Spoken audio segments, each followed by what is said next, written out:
డబ్బు, అనారోగ్యం, ఉద్యోగం, వ్యాపారం, అప్పులతో బాధపడుతున్నారా? మీకోసమే లాంచ్ యువర్ ఫ్యూచర్ ప్రోగ్రామ్. నమస్తే అమ్మా. నమస్కారం అమ్మా. అమ్మా, నిద్ర లేవగానే ఏ వస్తువుల్ని చూస్తే శుభం కలుగుతుంది, ఏం చేయాలి? మనం రకరకాలు అనుకుంటాం అమ్మా. కళ్ళు తెరవగానే నేను వాళ్ళని చూడాలి, వీళ్ళని చూడాలి, శుభకరమైనవి అవన్నీ చూడడానికన్నా ముందు ఇంకోటి చేయాలి. ఫలానా వస్తువుని చూడాలి అనడానికన్నా సాధారణంగా ఏం చెప్తారంటే, కొంతమంది బాగా ధనవంతులు, పూర్వకాలం రాజులు, ఈ రోజుల్లో కొంతమంది ఆ స్థానాల్లో అధికార స్థానాల్లో ఉన్నవాళ్ళు గోవు యొక్క పృష్ఠభాగాన్ని చూస్తారు, వెనక భాగం, ఇష్టదైవాన్ని చూస్తారు. ఈ తనకి నచ్చిన వాళ్ళ మొహం దగ్గరికి రాని, ఇంకా మనకు కొన్ని సినిమాల్లో చూపిస్తూ ఉంటారు, కూతురు కొడుకో ఇష్టమైతే నేను కళ్ళు తెరుస్తాను ఎదురుగా వచ్చి కనపడవు అని. ఇవన్నీ చేయడానికన్నా ముందు చేయాల్సింది ఇంకోటి ఉంది. చెప్పండి అమ్మా. ఏమంటే, నిద్ర లేవంగానే రెండు చేతులు ఇలా అనుకుని కళ్ళ మీద పెట్టుకుని, ఆ తర్వాత కొంచెం సేపు నెమ్మదిగా కళ్ళు తెరిచి, వెంటనే తెరవకూడదు, ఎందుకంటే ఒక్కసారిగా వెలుగును చూసినట్టయితే కంటి చూపు దెబ్బతినే ప్రమాదం ఉంటుంది. అంటే కోన్స్ అండ్ రాడ్స్ అని ఉంటాయి కదా లోపల, అవి అడ్జస్ట్ అయితే కదా చూపు సమంగా ఉండేది. అవి హఠాత్తుగా తేడా వచ్చేటప్పటికి పనిచేస్తాయి, చెయ్యవని కాదు, వాటికి ఉన్నటువంటి శక్తి నెమ్మదిగా క్షీణిస్తుంది. కనుక అలా క్షీణించకుండా ఉండాలి అంటే, అది బలంగా ఉండాలి అంటే చక్కగా వెంటనే కాకూడదు. ఇలా కళ్ళు పెట్టుకున్న తర్వాత తన అరచేతుల్ని తాను నెమ్మదిగా చూడాలి. అలా చూసుకునేటప్పుడు కరాగ్రే వసతే లక్ష్మి, కరమధ్యే సరస్వతి, కరమూలేతు గోవింద లేక గౌరీ, ప్రాభాతే కరదర్శనమని తన చేతులు తాను చూసుకుని ఆ తర్వాత ఇష్టమైన దేన్నైనా చూడొచ్చు. మొట్టమొదట చూడాల్సింది ఇది మర్చిపోతాం. ఇది మర్చిపోయి ఎదురుగా నచ్చిన దేవుడి ఫోటో పెట్టుకుని, ఈ రోజుల్లో కొంతమంది తమకి ఇష్టమైనటువంటి క్రికెట్ తారలు, సినిమా తారల బొమ్మలు పెట్టుకుని చూస్తున్నారు. తప్పేం లేదు, అవి చూడొద్దంటల్లా. అది చూడ్డానికన్నా ముందు అది ప్రేరణ. అది చూడ్డానికన్నా ముందు అరచేతులు చూసుకోవాలి, ఎవరి అరచేతులు వాళ్ళకి. ఎందుకంటే అరచేతులు శక్తి కేంద్రాలు, శక్తి వితరణ కేంద్రాలు, శక్తిని అన్ని వైపులకి పంపించేది. కనుక నిద్రించినప్పుడు మన చూపులు కానీ, ముఖంలో ఉండేటటువంటి అన్ని రకాల నాడులు కానీ కొంచెం నిద్రావణ అవస్థలోనే ఉంటాయి కదా, వాటిని చేతనం ఎంత కావాలో అంత చైతన్యం చేయడానికి ఈ చేతులు ఇలా పెట్టుకున్నప్పుడు వీలవుతుంది. అందులోనూ ఇది ఒక పిరమిడ్ షేప్లో ఉంటుంది ఈ భాగం, ఇది ఇలా ఉంటుంది. అలా ఉండి కంటికి చాలా ఉపశమనం కలుగుతుంది, కంటి చూపు మెరుగుగా ఉంటుంది. పూర్వకాలం 90 ఏళ్ళు వచ్చిన వాడు కూడా అర్థానికి అదే కారణం, వాళ్ళు అట్లా చేసేవారు. అయిన తర్వాత ఇలా అనుకున్నప్పుడు ఏమవుతోంది, ఆ తర్వాత ఎవరిని మనం నిందించడానికి ఉండదు. ఇవాళ నిద్రలేచి ఎవరి మొహం చూశానో గానీ అని అనుకునేట్టు ఉండదు. అందుకు మన చేతులు మనం చూసుకోవాలా? ఎవరి మొహం చూడడం ఏంటి, నా చేతులు నేనే చూసుకున్నాను. మంచో చెడో నా చేతుల్లోనే ఉంది, మంచో చెడో నా చేతుల్లోనే ఉంది, నా చేతల్లోనే ఉంది. ఎంత అర్థం ఉందమ్మా. పైగా చూసేటప్పుడు ఏం చెప్పారు, కరాగ్రే వసతే లక్ష్మి, లక్ష్మి చేతుల చివళ్లల్లో ఉంది. కరమధ్యే సరస్వతి, జ్ఞానం చేతుల మధ్య ఉంది. కరమూలేతు గౌరీ, శక్తి కరం మొదట్లో ఉంది.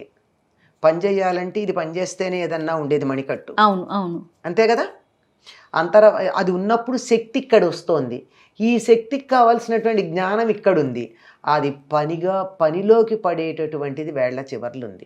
ఈ వేళ్లతో నువ్వు పని చేయి, నీకు బోల్డు డబ్బు ఉంది.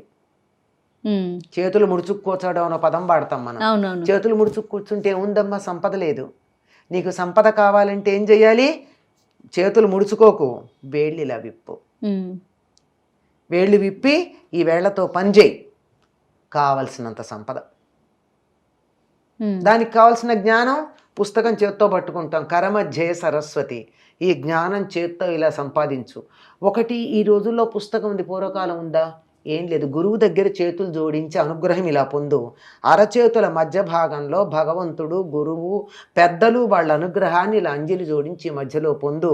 కరమధ్యే సరస్వతి, కరమూలేతు గౌరీ.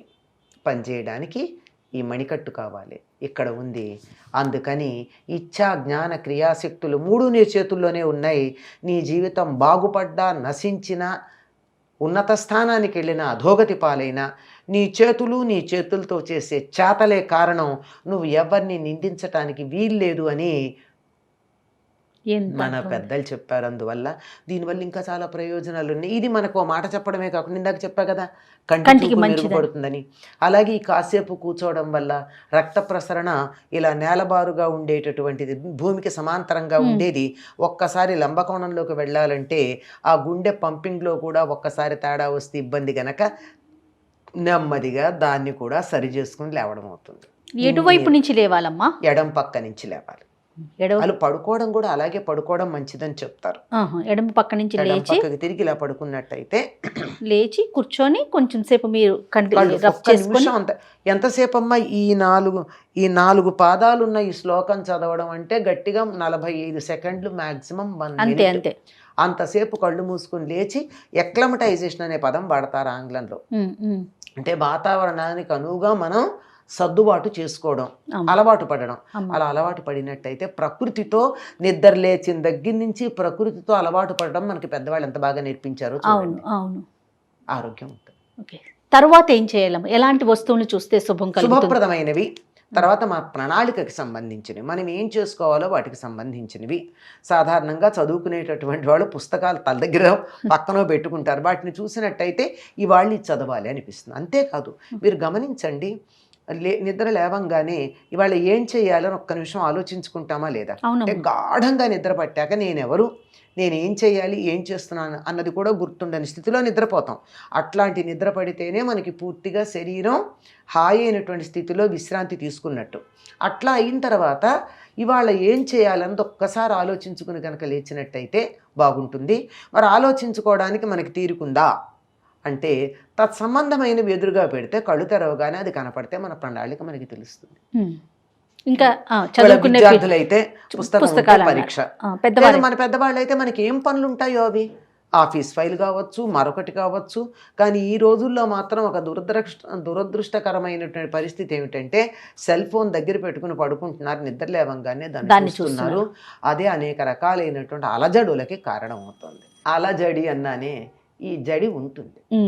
ఈ జడి కారణంగా ఇప్పుడు అలా అంటే వేవ్స్. అవునమ్మా. అలజడి అంటే అధికంగా వచ్చే వేవ్స్, దాంట్లోంచి వచ్చేవి కూడా అవే కదండి. చేత అది కాకుండా శుభప్రదమైనవి అంటే ఏది చూస్తే రోజంతా దానిలాగానే ఉంటుంది కనుక అన్ప్లెజెంట్గా ఉండేవి, మనకి చికాకు కలిగించేవి, అయిష్టమైనవి ఎదురుగా లేకుండా ఉండడం. పూర్వం ఏం చెప్పేవాళ్ళు అంటే, చెప్పాను కదా ప్రారంభంలోనే చెప్పా, గోపృష్టం చూస్తూ లేద్దామని రాజులు మొదలైన వాళ్ళు అనుకునేవారు. అంటే అది మహాలక్ష్మి స్వరూపం అని.